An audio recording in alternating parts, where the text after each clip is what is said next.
Shalom, que la paix du Seigneur soit avec vous. Je crois que c'est la pleine forme chez tous. Je vais commencer cette vidéo par une question bien simple. Quelle est ta mission sur Terre? Oui, quelle est ta mission sur Terre? Peux-tu répondre à cette question? Quelle est ta mission sur Terre? Tu es sur Terre, c'est pour faire quoi? Si tu peux répondre à cette question, tu es béni. Bon, si tu ne peux pas répondre à cette question, euh, suis cet enseignement jusqu'à la fin. Jésus, déjà sur terre, il savait ce pourquoi il était là. Il savait pourquoi Dieu l'avait envoyé sur terre. Il savait quelle était sa mission sur la terre. C'est notre exemple parfait.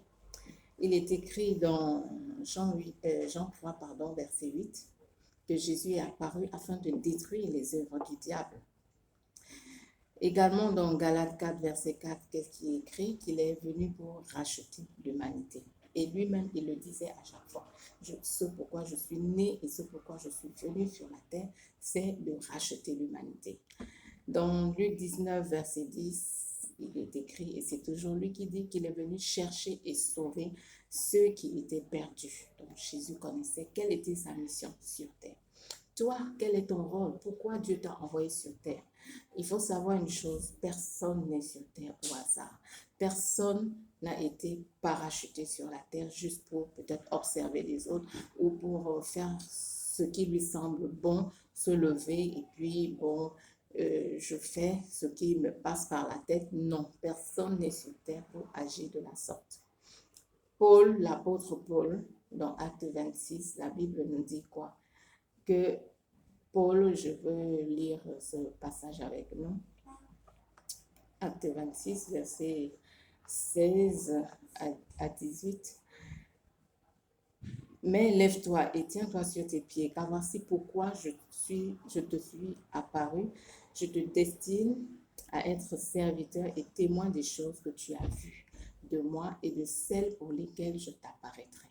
Je t'ai pris du milieu de ce peuple et des païens vers qui je t'envoie pour leur ouvrir les yeux, afin qu'ils se tournent des ténèbres vers la lumière et du pouvoir de Satan vers Dieu, et qu'ils reçoivent le pardon des péchés et un héritage avec ceux qui sont sanctifiés par la foi en moi. Voilà ce que Paul dit dans Acte 26.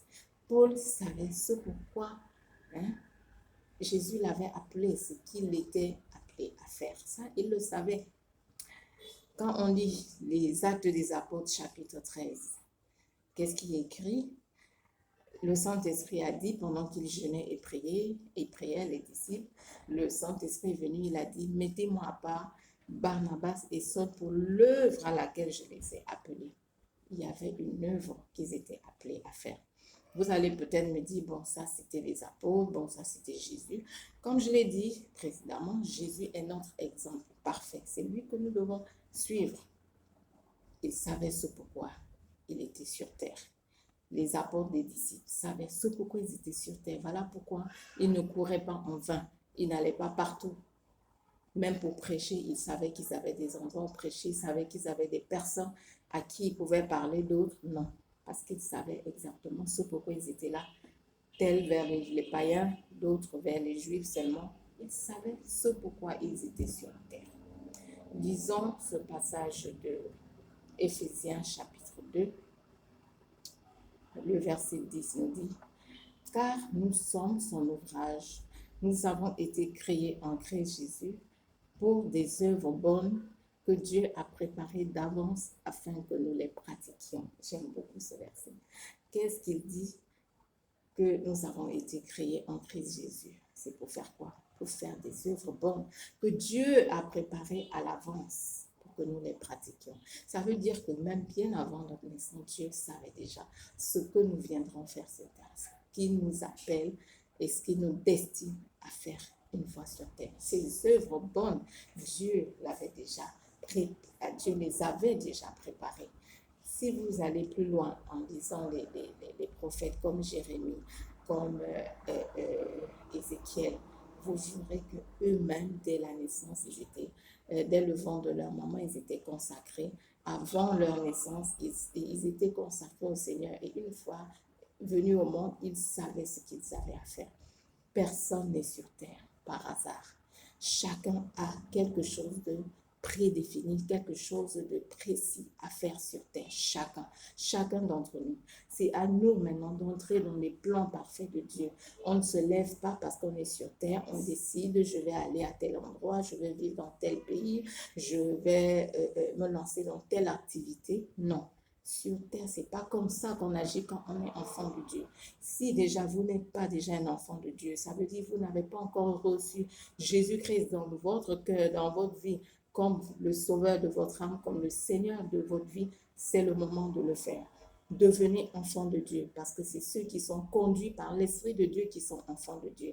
Le Saint-Esprit ne peut pas vous conduire, vous diriger si vous n'êtes pas déjà un enfant de Dieu. Recevez Jésus. Vous pouvez aller à une précédente vidéo que j'ai tournée et regarder sur YouTube. Le titre, c'est Le salut en Jésus. Donnez votre vie à Jésus afin d'être un enfant de Dieu. Ensuite, vous pourrez être dirigé, guidé par le Saint-Esprit. Maintenant, vous devez connaître quelle est la volonté de Dieu pour vous. Qu'est-ce que Dieu vous demande de faire sur terre? Pourquoi vous êtes là? Priez comme le psalmiste. Le psalmiste disait quoi? Aide-moi à connaître ta volonté. Enseigne-moi à connaître ta volonté. Voilà le genre de prière qu'un enfant de Dieu doit faire. Père, enseigne-moi à faire ta volonté. Je veux être dans tes plans parfaits. La Bible nous dit que Dieu a pour nous des plans de paix et non de malheur. Des plans de paix et non de malheur. Une fois que vous savez ce pourquoi vous êtes là, une fois que vous savez ce que Dieu attend de vous, vous êtes plus serein. Et puis vous pouvez plus vraiment être dans ce que Dieu attend de vous. Vous êtes vraiment à fond dans ce que Dieu attend de vous parce que vous savez ce qu'il vraiment attend au quotidien, ce qu'il vous a destiné à faire. Là, vous êtes vraiment à fond dans ce qu'il vous a demandé de faire. Quand vous connaissez sa volonté pour vous, priez comme le psalmiste. Père, enseigne-moi à connaître ta volonté. Priez également afin que le Seigneur vous aide à accomplir cette volonté une fois qu'il vous l'aura révélée. Qu'il vous aide à l'accomplir, c'est important. Que Dieu vous aide et pour cela, il va vous équiper. Il vous donnera tout ce dont vous avez besoin, que ce soit mettre à vos côtés les personnes qui vont vous aider dans cette mission, que ce soit vous ouvrir toutes les portes financières, matérielles, affectives à tous les niveaux pour que vous puissiez réussir la mission vraiment qui vous destine. Mais priez que Dieu vraiment vous aide à accomplir cette volonté. Pour ceux qui aiment les références, allez au psaume 143, verset 10. Priez comme le psalmiste, aide-moi à accomplir vraiment ta volonté. Et pour ceux qui vraiment se sont égarés, ceux qui connaissaient quelle était la volonté de Dieu pour leur vie et qui se sont éloignés, qui se sont égarés vraiment, je vous invite à revenir dans les plans de Dieu. Sachez une chose, au ciel, nous serons récompensés en fonction de ce que nous aurions fait par rapport à l'appel de Dieu pour chacun d'entre nous. Dieu ne nous récompensera pas par rapport à ce que nous avons fait hors de sa volonté. Ça, non. Les récompenses seront en fonction de ce qu'il nous a demandé de faire sur terre. Donc, nous devons sortir de l'agitation. Nous devons sortir de l'activisme. Nous devons sortir vraiment de tout ce qui nous fait aller à gauche, à droite, devant, derrière, finalement, nulle part. Quand vous connaissez ce que Dieu attend de vous, vous êtes focalisé. Vous êtes focalisé et vous mettez tous les moyens possibles. Vous mettez tout à votre disposition, que ce soit par la prière, que ce soit par la parole de Dieu, que ce soit au travers des personnes vraiment qui sont là pour vous aider dans cette mission. Et vous mettez tout le package, donc tout le package pour pouvoir réaliser la mission de Dieu. Et avec lui, si Jésus a pu dire, je suis apparu afin de détruire les œuvres du diable, qu'est-ce que Jésus faisait? Partout où il allait, il détruisait les œuvres du diable, vous voyez, quand il priait pour des personnes, comment il pouvait chasser les démons. comment il pouvait repousser les forces des ténèbres, parce que c'est ce pourquoi il était venu sur terre. Et d'ailleurs, certains démons qui le reconnaissaient disaient, pourquoi tu es venu nous perdre avant le temps? Pourquoi tu es là pour ça? Jésus savait, et voilà, il avait aussi l'autorité pour le faire. Donc, si vous savez ce pourquoi vous êtes là, ce pourquoi vous êtes là, c'est important. Et c'est en fonction de ça maintenant que Dieu va vous équiper. En fonction de ça qu'il vous donnera les talents. Quelqu'un qui sait qu'il est là pour peut-être l'évangélisation, il est là pour gagner des âmes à Christ. Qu'est-ce qu'il fait? Il investit tout son temps dans ça. C'est prière d'abord, prier pour la nation, prier pour la ville où il est, prier que les âmes se donnent au Seigneur, prier que le Seigneur envoie vers lui des ouvriers qui vont avec lui vraiment gagner ses âmes. Il prie que ses âmes puissent écouter, que lui-même puisse parler avec puissance. Je vous donne juste un exemple, comment prier. Voilà, il prie pour que ses âmes écoutent, que les personnes puissent vraiment se convertir, les personnes puissent vraiment accepter Jésus. Voilà comment ça se passe. Imaginez un peu, vous avez chez vous une ménagère et vous lui demandez, peut-être avant de sortir, de s'occuper juste de votre salle de bain, qu'elle nettoie juste votre salle de bain à fond jusqu'à votre retour. Bon, si à votre retour, maintenant, vous trouvez qu'elle s'est investie dans le salon, elle s'est investie dans votre chambre, elle s'est investie dans votre couloir, elle s'est investie partout, sauf la salle de bain. Quelle sera votre réaction? Elle aura beau frotter, frotter, frotter à fond le salon, frotter à fond votre chambre, nettoyer à fond toute la maison et pas la salle de bain qui lui avait été demandé de faire. Vous n'allez pas être content. Vous ne serez pas satisfait d'elle. Ou d'autres qui sont excessifs, ils vont même virer la personne.